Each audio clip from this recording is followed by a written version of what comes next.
are you all?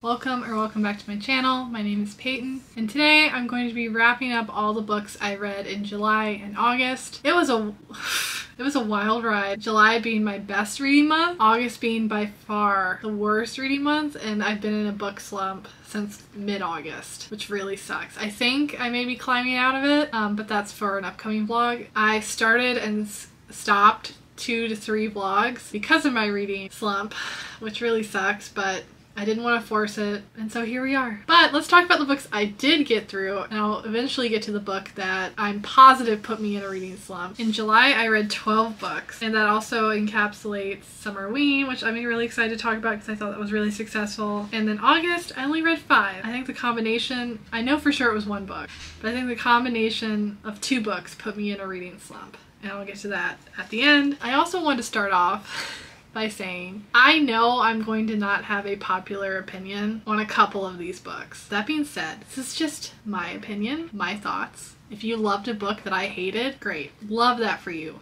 They didn't work for me. I'm glad they worked for someone. I'm glad they worked for you if it's a book that you really like, but they did not work for me. One of them did not work for me. It was probably my biggest disappointment of this year. Ugh. I'll talk about that in a bit, but let's get started. The very first book I read in July was for my IRL book club, and we read The Very Secret Society of Irregular Witches by Sengu Madonna. This was so cute. Almost too cute, some would argue. This is about a witch, Mika Moon, which even that just like, it's like hurts, you know, like when you like have something sweet and you like feel it, like you like feel like it's almost sour.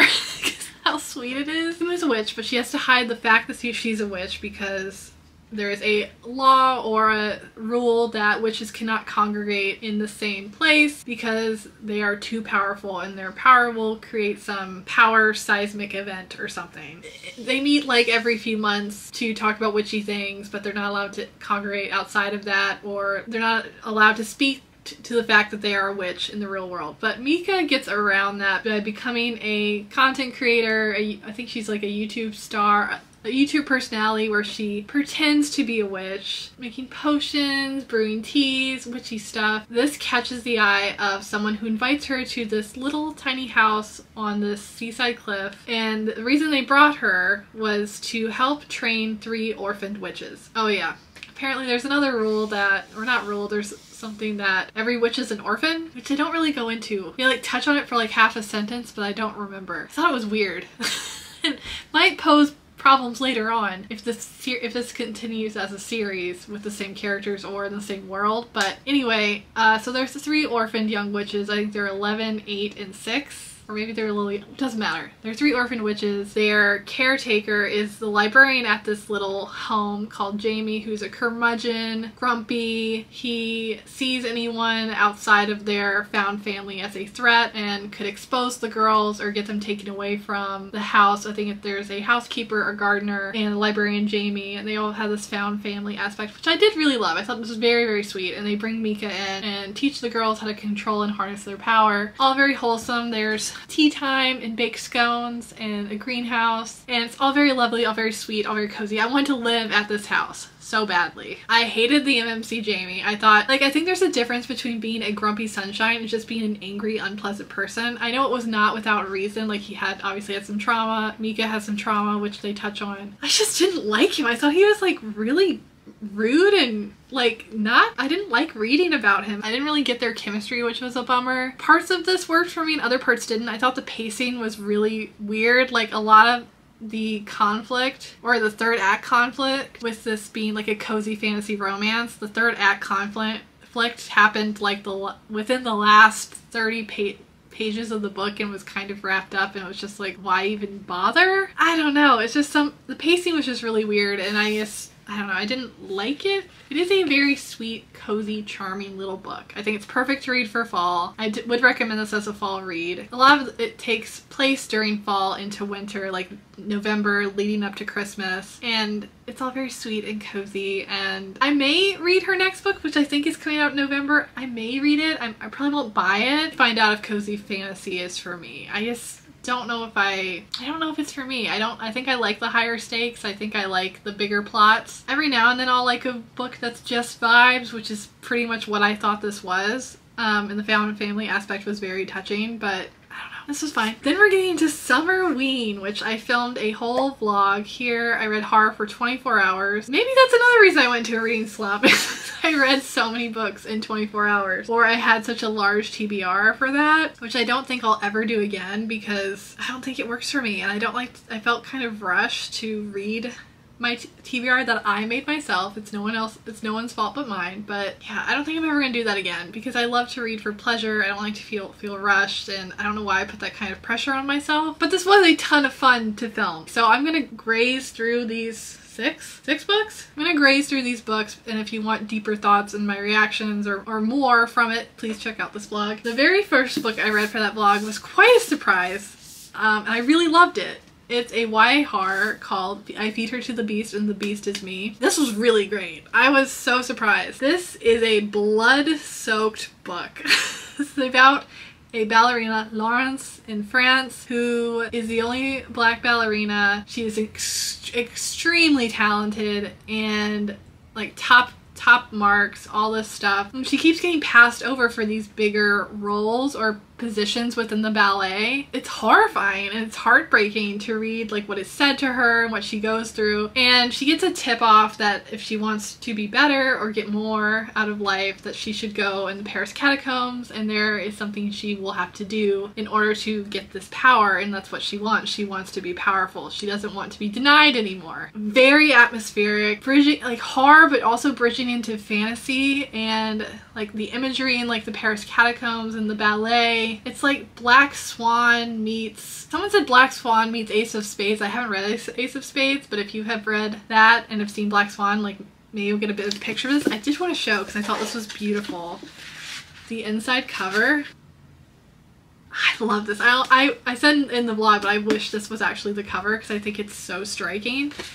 And I think the follow-up, or this, I don't know if this is going to be a duology. I think it is going to be a duology. It's coming out in November. I'm definitely going to read this because I really liked this a lot. Highly recommend. Super fun, super fast paced, really easy to read. Really like this a lot. Then I read from one of my favorite horror authors out there right now. I've read not every single book he's released, but I'm getting to there, and that is, I read Night Shoot by David Sodergren. He's such a great writer. This wasn't my favorite one of his, but I did love it. The reason I love his writing is because it reminds me so much of my favorite horror movies from the 80s and the 70s, like just more like unrelentingly slasher, campy, gory, like just super fun. This is about a group of college students who go to film part of their senior thesis at this mansion called Carmichael House. Crawford Manor. Carmichael House. I think it might be from Hell House. They go to film it because one of the students, his uncle owns the property. They have to be out by 8 p.m. No questions asked. Get your shit and get out. And they're not done, so they decide to sneak back in for a night shoot to get all this footage with this creepy gothic manor. Boy, do they regret doing that. This was so... like, I'm not gonna tell you exactly the...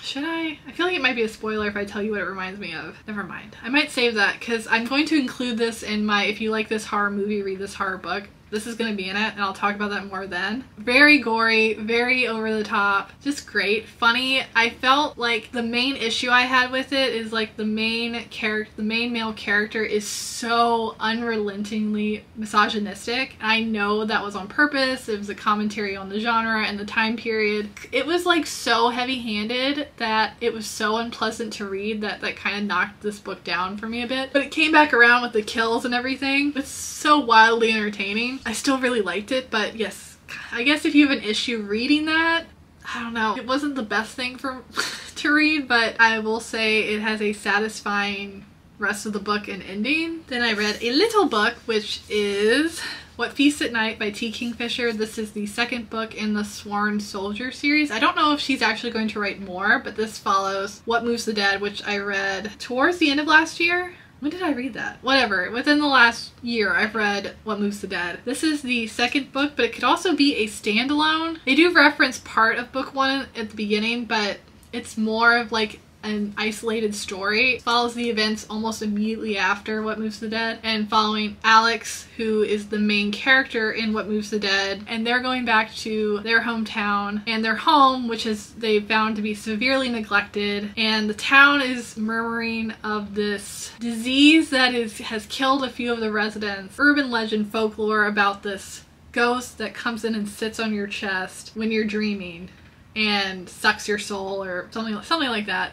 I found this more to be a character study of Alex, trauma that from being in this fictional war in this fictional world and not dealing with it, finally confronting all those past demons. It was a little bit of a slower burn, but I still really enjoyed it. It got wild towards the end, like body horror, like the imagery was just so creepy and unrelenting, but I think I liked What Moves the Dead better in terms of the story. I will still read more. If T. Kingfisher decides to write another book in this series, I will definitely read it because I love the characters. But this wasn't as strong as What Moves the Dead. Then I read, this was so much fun. I described this as like reminding me of a more horrific, bloody Fear Street. And that's Daphne by Josh Malerman. Oh man, I love this. I had so much fun with it. This is about a high school women's basketball team that is being haunted by this 7-foot tall ghostly woman named Daphne, who is decked out head to toe in denim with all these band patches. Basically a metaphor for anxiety, like if you think about her, she will come and kill you. I thought this was really fun. I love the main character, Kit Lamb. It was like parts of it were really funny, but then parts of it were like really like horrific. Like the kills were like, whoa. Like, this reminded me of a Fear Street book. And I mean that in such a big compliment. I love this. This is such a shiny cover. I did pick up his new book, Incidents Around the House, which I cannot wait to read in October. I just really like his books. The books I've read, I've really, really enjoyed. Sorry if you hear my dogs barking. I don't know why they're barking. They're outside with my husband. And then I have a book that I wish I DNF'd because it was so fucking boring. And I don't know how you make cosmic horror boring. And I'm really bummed because I read another work by this author last year and it scared the crap out of me. But I read All the Fiends of Hell by Adam Neville. This is the exclusive edition that he had a pre-release for. And because my experience of reading his book Last Days last year, which actually really freaked me out, I was like, oh yeah, cosmic horror, post-apocalyptic, like survival road story? Hell yeah, sign me up. Oh my god, I hated this. I hated this. This was so dull, so boring, and it's just like for such a cool concept, it's like it was so boring. This was his first foray into a different type of horror. He normally writes folk horror, which I think he writes extremely well, but this was just, for me, just not good. And I'm so bummed saying that. It just didn't work for me at all. I didn't care about any of the characters. In fact, I felt the main character, this guy who wakes up and this whole apocalyptic event has taken place. His family's gone, his neighbors are gone. There's these aliens that he discovers. He was like, what? He's not a hero to root for, and even if he was an underdog, make him a little interesting. Oh my god. I just couldn't give a shit. I barely finished this book. This was about the same length as I Feed Her to the Beast and the Beast is Me. This felt like 800 pages of a slog, and I wish I DNF'd it because it was not good. I will still probably read more of his work. I will probably go through his backlog. But yeah, I did not love this. Did not love this at all. And the last book I read for that blog, which I absolutely loved, a new favorite of mine, Night's Edge by Liz Karen. This was so imaginative and so heartbreaking and beautiful, and the writing was really great. I love the characters. This is about a woman named Mia who has been taking care of her mother Izzy her entire life. Like, for as long as she's remembered, they've lived this very secluded, rely on nobody but themselves lifestyle, are kind of in this comfortable rhythm, living day to day. Mia's mom is a vampire. The way that Liz Karen writes vampirism in this is kind of akin to having an addict for a parent, and that's how she writes it. It's like growing up from a really young age and dealing with an addict from a parent, and you becoming the parent, and you just having to grow fast and carry all this extra weight and carry all this responsibility for a young child that shouldn't have to do that. And Mia is so, and Izzy are both so hyper vigilant in keeping their secret safe, because if it comes out that you are a vampire, you will be taken to this place, treated like an animal, treated and basically killed off. Not great. It's them, but Mia's like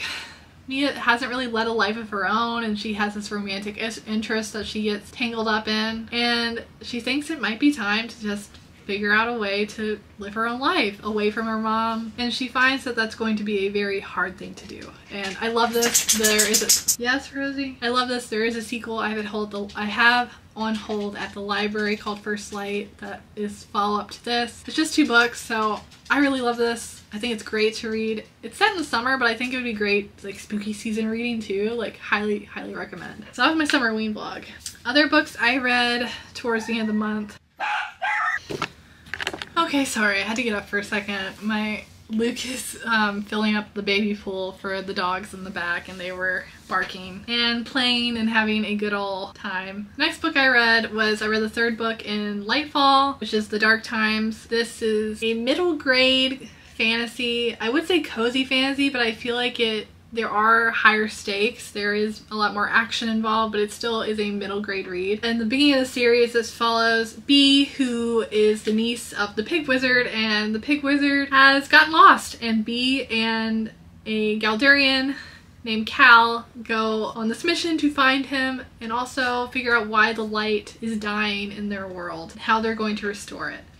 It's a super fun adventure. The parts of it are super cozy. The illustrations are beautiful. They're so beautiful. They're gorgeous. I like the artwork in this book is so immersive and just so vast, and like the world that Tim Probert, did I say Travis Baldree? This is by Tim Probert, and he illustrates and wrote it. It's just, I'm not going to talk too much about the 3rd book, but this came out this year, so there's definitely going to be more because each book kind of has a cliffhanger. I wish I'd read them closer together because I read the 1st and the 2nd back to back, and then I feel like I forgot some things, so I feel like you should read these back to back to back to back so to get the real punch of them. There's a lot that goes on in these books, and it's kind of hard to keep, I wouldn't say it's hard to keep up with, but I wish I'd read them back to back, but this was great. Then I read a book I was actually really excited to read. I'm sorry. I feel like I have an unpopular opinion in this, but I did read this in this vlog. If you want to have more thoughts, I'm just going to graze over this because I really don't have a lot to say. Sorry. Just for the Summer by Abby Jimenez. I thought this was meh. I didn't believe the characters' chemistry. It was more insta-lovey, and I don't like that in a story, in a romance. It felt very different from her previous 2 books, and this is the 3rd book in Part of Your World, which is Part of Your World, Yours Truly, and then Just for the Summer. And then definitely read them in order. There are little Easter eggs that pop up in the 3rd book with some of the characters and some of the events that happen, and just like the 6 degrees of knowing blah blah person. It's set in Minnesota, which I love. But yeah, at the end of the day, I think it's the longest one. Maybe? I just didn't love it. I didn't love it. Again, the characters weren't great. The romance part of it, I didn't believe. The plot was like fine, and like obviously Abby Jimenez tackled some really deep issues in mental health and toxic parents. She handles it very well. She writes it very well. It's all handled with such grace and care, but yeah, this wasn't my favorite. This is probably my least favorite of the series, and it's a big bummer, but that's just for the summer. And then I read Days at the Morisaki Bookshop by Satoshi Yagasawa. This was super cute. If you love books and love reading about people who love books and how books can change your life and stories can change your life, this was so sweet and so great and super short. It's really easy to read. This is about a young woman, Takako, who has gone through a very sad breakup. The guy she's been seeing announced that he's going to marry someone else, and she's bereft and heartbroken. She quits her job, she stops talking to her friends, she stops talking to her family. She doesn't know what she's gonna do. Her distant uncle, who she hasn't talked to in a very long time, Satoru, invites her to live in the room above the bookshop for free in order to work at this bookshop and help him with the day and days of running a bookstore. This is set in the book neighborhood Jimbacho, which I actually didn't get to go to in Japan. I'm regretting it because it sounds like a magical, wonderful place that I would also love to live in. And she's like, I don't read. I don't know if I like to read. And he's like, that's okay. You'll learn to love it. And it's so good. Split into 2 parts. The first part being primarily Takako and Satoru meeting and bonding and getting to know each other. And the second part is more of his story, but Takako is still a main character in it. I think I like the first part better than the second part, but it was very beautiful to read. There is a second book, which is More Days at the Murasaki Bookshop, which follows the same characters that I definitely want to read. It's about the same length and just very cozy, cute, lovely little book. I love this. Is that the last book? This is Editing Peyton. I just realized that I left off 2 books that I read on my Kindle called Where I End by Sophie White, a horror, really disturbing book. I ended up giving that 4 stars. And I also read Yours Truly by Abby Jimenez, which I gave 4.5 stars. Bye! Alright, we're getting to August. Even though I said it was my worst reading month, I did have some great books that I read. Except one book. But I'll get to that in a second. I read Funny Story by Emily Henry. I loved this. I read this for my blue vlog, which I read blue books. I just read 2 books that were blue and I decided to make a vlog out of it. But the first one I read was Funny Story. This is basically getting into end of July into August. So I read Funny Story. Oh wait, I messed up. Hold on. I'm just gonna talk about this one first. So that blog kind of tailed into August, but it doesn't matter. Funny Story by Emily Henry. This is about 2 people, Daphne and Miles, whose fiancés leave them for each other. Leaves them heartbroken and not sure what to do. And Daphne's fiancé kicks her out of the house. She doesn't have anywhere to go. He's now engaged to Miles's ex. Miles is like, well, do you want to move in with me? Well, I guess I can stay with you since you have a room to rent. So starts this Funny Story. I loved them so much. I loved the character of Daphne. I loved Miles. I loved their banter. I could just drown in Emily Henry's banter. I just love it so much. Their chemistry I felt was so believable. The pacing was great. And I just loved it. I loved it. It was like such a great, charming, funny, sweet little package. Daphne's also a librarian and she has this part in the book where she talks about how books have changed her life and why she loves doing what she does. And it just hits. It is my read. Shut up, car. It is my book catnip. My reading catnip. If there is a part in a book where someone talks about how much they love books, how much they love reading, what it means to them, I just eat it up. I love it. I just want more of it. So yeah, love this. Then I read a romantasy, which I didn't expect to... It's not that I didn't have high expectations. I didn't really have... I guess I've heard such mixed things about it that I just I tempered my expectations. But I had a blast reading this, and I can't wait for the second one. It's going to be a duology. Thank God. I read Fate Inked in Blood by Daniel L. Jensen. This was so much fun.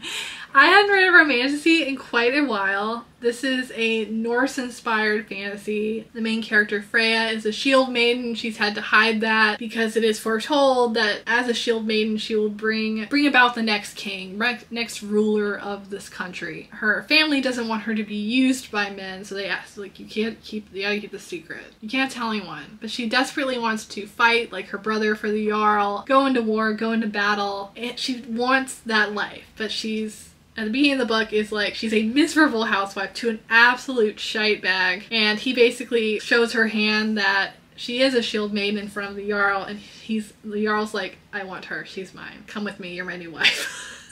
But then the Jarl has a son, Bjorn, who is tasked with protecting Freya at all costs. Protecting her and being at her side at all times. I thought the pacing for both Funny Story and A Fate Inked in Blood, I thought the romantic pacing made sense and worked so well with the story. This is super fast paced. Like, it keeps going and going and going and going. I wouldn't say, if you like fantasy to have a ton of world building and a ton of like deeper philosophical stuff, don't know what I'm trying to say. If you want more out of your fantasy novels, you're probably not going to jive with this because it is so fast-paced and action-packed. Like, there's not a lot of time to stew in what is happening with the characters. But that doesn't mean, for me, it didn't matter to me because I was just having a blast reading it. So I really love this. This was my first Daniel L. Jensen. I definitely want to read more. I'm going to read the sequel. This comes out March of next year. It's already been announced, but this was super fun. And then I read Little Eyes by Samantha Schweblin. This was my first Samantha Schweblin. What a weird little book. What a wild, weird little book. Talk about books that should be made into A24 movies, because this would be a front runner. Oh my god. This is a bunch of different POVs and a bunch of different characters, which makes sense for this story. Because this is a world like our own, but there are these Kentuckis. There's these little Furby-esque creations called Kentuckis that you can either control or you can embody. And they are a sensation. Like, everyone wants them. Everyone wants one or wants to control one. So they have little cameras.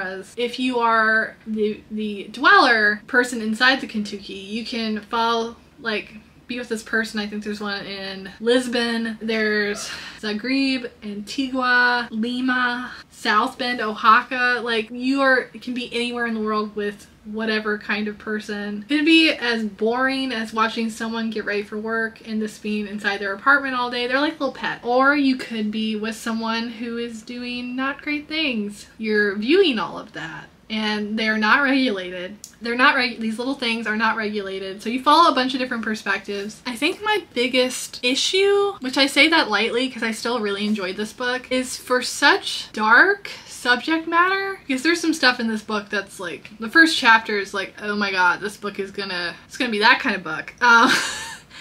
For a subject matter that could be so dark, and like exploring that and the implications of having a device like this in a world we live in today, I feel like it's like very touches on that, but it doesn't go very deep into it. My problem is I wanted it to go deeper. I wanted it to explore that more. It's so very subtle in that way, which I didn't want it to be. I wanted it to go deeper and talk about this. And maybe that was intentional. Like, it was like very surface level, but yeah, by the end of it, I just wanted more of it. But I did really enjoy this. Highly recommend it if you want a very weird, like, Black Mirror-esque type of book. I would read this. Okay, two more, and I think this is the combination that sent me into a reading slump. Second to last book I read, which I actually really loved because I love this world, I love these characters, and I finished the first trilogy and part of a massive series.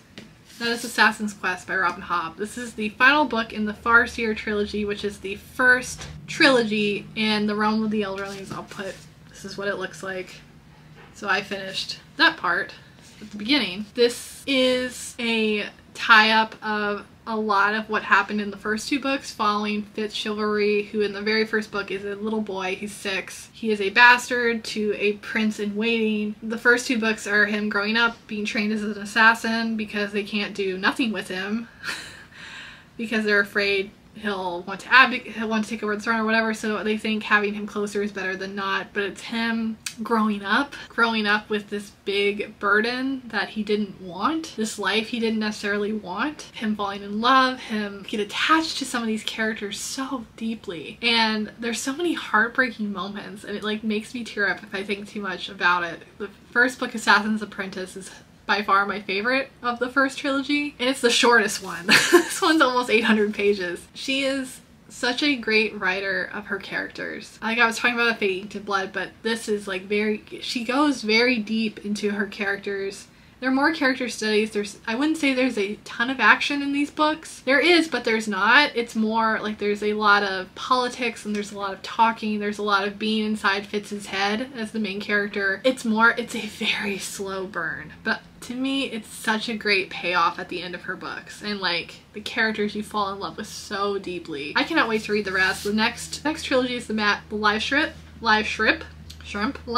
Traders is the next book, which is Ship of Magic. I think is the first one. I'm very excited because I've heard amazing things about the next installment, so I'll probably start that next year because a bunch of fantasy I need to get started or catch up on, but I'm really happy that I finished the first trilogy, so highly recommend. You know, I probably should have taken a break. It's an 800-page book. I probably should have picked something different. Probably a shorter book, a graphic novel, taken a few days. But when I finished this, it was also the release date of my second most anticipated book of the year. My first one being The Familiar, which was a giant letdown for me and a big disappointment. But since I had discovered this author this year and read 2 of her books, which I gave at first either 4 or 4.5 stars and became 5 stars with me sitting with it, I was like, there's no way this isn't going to be a banger. And it was my biggest letdown ever. Such a letdown. And that book, if you haven't guessed it already, is Lady Macbeth by Ava Reid. I know I have an unpopular opinion here. I get it. I know. I wish I was on the other side. I wish I was a lover of this book, but man, I'm such a hater of this book. And I'll tell you why. I'm not going to go into spoiler territory, and if I start to, I'll put a little thing I'm talking about, but I'll try not to. This is a retelling, and I say that. I don't even know if I want to say that, because I don't think that's true. A reimagining of Macbeth by Shakespeare following Lady Macbeth. It's her story. I tried to separate the two. I mean, I feel like if you go into it not knowing anything about Macbeth, you're probably fine because really there wasn't a lot taken from it that I think was used in any meaningful way. Macbeth is a tragedy. Lady Macbeth in Macbeth, I'm gonna say Macbeth so many times, sorry. Lady Macbeth is such a gaslighting, villainous, amazing character who uses the men around her for her own political gain. And in this, the men use her for theirs.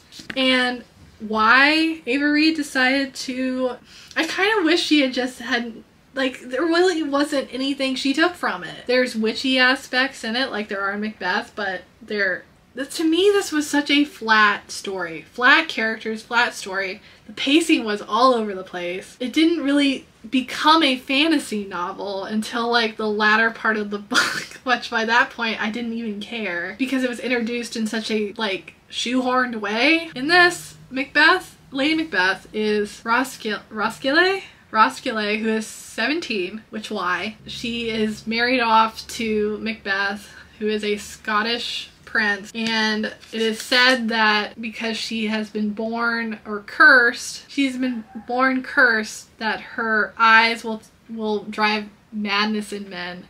Any man who looks her dead in the eye will be driven mad. So she has to wear this veil all the time. It doesn't work on women, it works on men. The main takeaway I got from this book, unfortunately, was that men bad, women good. And I don't feel like I've had that takeaway with either of her previous books. I thought her previous books, her female characters were so awesome and strong and smart and resourceful, and she was just a floundering dummy. Like I said, she just gets used by literally everyone, and even the MMC was barely there, and but was still kind of like I felt like he was using her. And I did taps like because Ava Reid's a beautiful writer, but it just felt like this was rushed. I felt like this wasn't a final book. This felt like a draft to me. And I've seen some reviews like this stands on its own and this is such a strong story. It's like, no, I don't think it stands on its own. I don't know. I don't see what the point of any of this was. Like, to take such a badass villainous main character and give her own story, more fantasy leading, more witchy. It's less than 300 pages, and it was just, I don't see what the point of any of this was. It pains me so much because one, if not both of her books are going to be on my best of the year, and this is just such a this is probably one of my worst of the year, and it's such a letdown. I mean, if you love this book and love this book, I'm so happy for you. It just didn't work for me. Man, I'm bummed about it. I'm angry about it. But yeah, I think from reading such an immersive, deep story, character-driven fantasy, and I felt so, it was, 800 pages long. I think reading that and then reading that, Lady Macbeth, just kind of set me up for disaster, and I haven't really recovered since. That was what I read in July and August. I really hope it goes up from here. I really do. I don't think I have a popular opinion on this one, but I feel like there's been quite a few new releases this year that felt so rushed and they didn't feel executed well. I don't know if authors are just in a constant pressure to churn stuff out, because I know Ava Reid has 2 books coming out next year and she's working on another one. I don't know if I would much rather an author not release a book for X amount of years and come out with an absolute banger than something that just feels not cooked enough. And yeah, I feel like The Familiar was just such a big letdown for me too, and it's just like, these are my most, should I just not expect anything? Should I just not have expectations? Should I just not get excited about anything anymore? That's how I feel. I'm super bummed about it. Even my camera. Man, what am I doing? If you've made it all the way through, thank you. And I miss you all. I just, like I said, I haven't been in a very vloggy, talkative, book-loving mood recently, and it's really making me sad. So I want to dig myself out of this hole. I feel like I started a book that may be dragging me out of it, but I don't want to speak too soon because I'm only like 30% into it, which is much farther than any other book I've gotten into. I picked up like 20 books the last few weeks and nothing has stuck. And then I just finally stopped reading altogether the last week and a half. That's a big deal for me because I have read 75 books this year so far, which is, I read 70 total last year. So I've been trucking, but I've also read a lot of shorter books, graphic novels. I think going forward, I need to make smaller TBRs. I need to not put so much pressure on myself to read a certain amount for a vlog, or if I don't feel like reading like a day or two, not forcing it. And like also there's been a lot going on in my personal life, work, there's just been a lot going on. So I think that's also taking part in my reading slump is like why am I in a reading slump? Like, yes, I had a disappointing read, but it's also there's a lot going on in my life that I can't talk about just yet. It's been a difficult summer in a few different ways. Yeah, I'm back in my routines and all that stuff, but I think I need to just be a little kinder to myself with my reading habits, my book habits. And yeah, I love reading. I don't want to not love reading.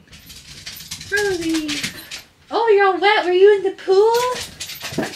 Were you in the pool? You're all wet. Were you in the pool? She's all wet. You're all wet. You're stinky. Oh, we're getting in the pool. So yeah, thank you all for being here and listening to me gab. As always, thank you so much for clicking. Thank you for watching, and I'll hopefully have a new video for you soon. Bye!